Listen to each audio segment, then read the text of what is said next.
Budget 2025-26 વિકસિત ભારત તરફ લઈ જતું આ બજેટ. આ બજેટમાં મુખ્ય 4 રૂટથી ફોકસ કરવામાં આવ્યું છે.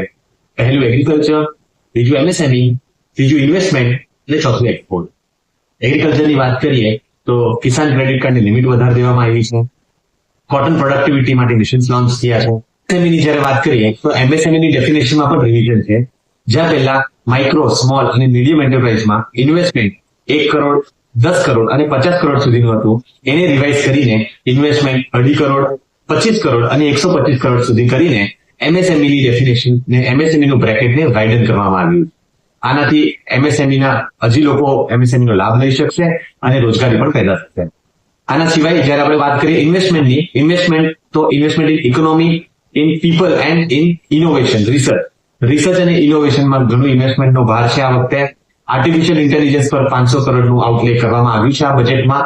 ત્યારબાદ જ્યારે પ્રમોટિંગ એક્સપોર્ટની વાત કરીએ તો એક્સપોર્ટ પ્રમોશન માટે અલગ અલગ પ્લેટફોર્મ તૈયાર કરવામાં આવશે. જેવી રીતે ભારત ટ્રેડ નેટ, જે ગ્લોબલ સપ્લાય ચેઇનને એન્કરેજ કરવા માટે આ પ્લેટફોર્મ તૈયાર કરવામાં આવશે. અને 2 ટાયર 3 ટાયર સિટીમાંથી કઈ રીતે હજી એક્સપોર્ટ થઈ શકે એના પર પણ સરકારનું આ બજેટમાં ધ્યાન હતું.